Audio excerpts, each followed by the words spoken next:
Podríamos clasificar las diferentes startups que de alguna manera incluyen inteligencia artificial dentro de tres grandes categorías.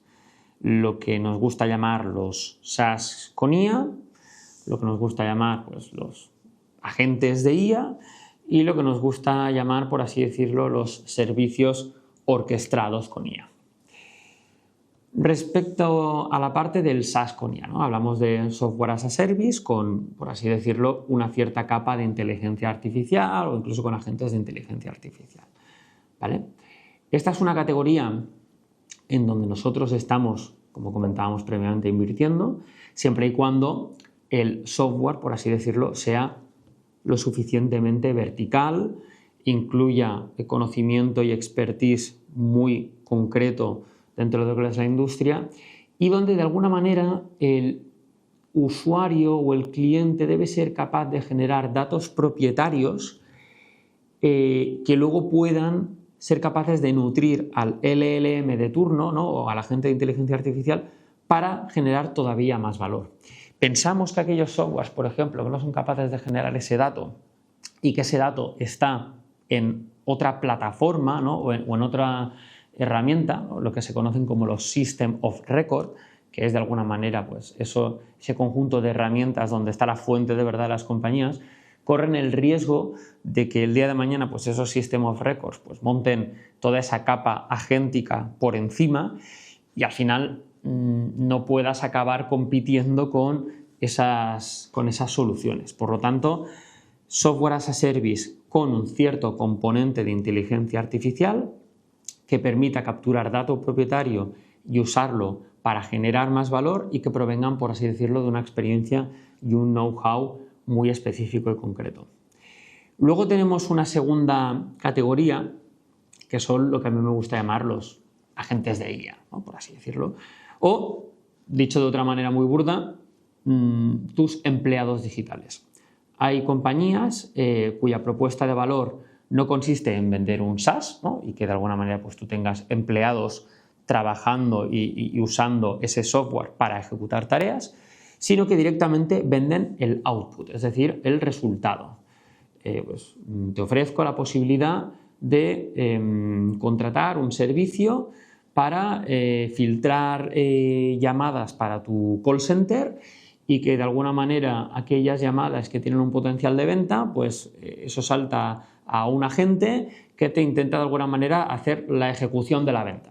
Ahí no estás vendiendo un software para que lo usen tus empleados o tu equipo, sino un resultado que se corresponde con un, así decirlo, empleado digital o un agente de IA que, integrado dentro de lo que es tus propios sistemas, pueden generar, por así decirlo, un resultado final. Esto es algo en lo que nosotros estamos invirtiendo de manera muy activa, ¿no? Porque una de las cosas, no sé si buenas o malas, pero las características de la IA es que nos hemos mal acostumbrado o bien acostumbrado al output rápido. Ya no pensamos tanto en el software, pensamos en constantemente cómo capturo el resultado final gracias a la IA, ¿no? Y esto lo podéis ver el día que os pongáis con ChatGPT, lo rápido que estáis deseando ver, ¿no? Ese resultado final.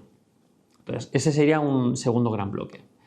Y la tercera gran categoría dentro de lo que es ecosistema de inteligencia artificial y startups tecnológicas es lo que a mí me gusta llamar es el service as a product, ¿no? Es decir, tradicionalmente se decía que la consultoría no escalaba, porque al final estás hablando de una empresa de servicios donde haces desarrollos a medida específicos para un cliente, donde los márgenes eran pues, del 20, 30, 40% como mucho y escalabas en la medida que tenías más equipo. Ahora esto en la industria o en el mundo agéntico ha cambiado por completo. Y ahora eres capaz de ofrecer servicios que apalancados en agentes de inteligencia artificial bien orquestados entre sí, bien conectados y bien integrados en las soluciones de tu cliente, pues puedes tener la ventaja de ofrecer un servicio tecnológico muy personalizado y muy específico, a la vez que con la ventaja de tener pues, unos márgenes que son más parecidos a los del software tradicional que al modelo de agencia o de servicio tradicional. Nosotros en Comenda tenemos la tesis de que esta va a ser una nueva tendencia que cada vez va a ser más importante. Estamos buscando de manera muy activa compañías que sean capaces precisamente de ejecutar este Service as a Product con agentes de IA orquestados y que de alguna manera tu servicio se puede integrar muy bien en la operativa diaria del cliente, porque eso te va a generar luego una dependencia significativa del mismo y la posible sustitución futura por parte de otras soluciones, pues ese riesgo disminuye de manera muy significativa.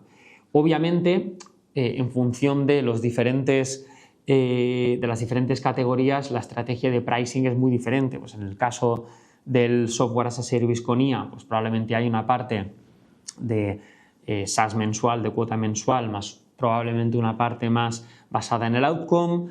En la segunda categoría, donde vendes agentes de IA, tres cuartos de lo mismo, una parte mínima garantizada mensual o anual, más luego una parte variable, y finalmente en el tercer caso, pues una parte de setup, ¿no? Por esa personalización y esas integraciones necesarias para hacer que tu servicio sea lo suficientemente personalizable para ese cliente, más luego pues o una parte mensual o una parte basada en el outcome.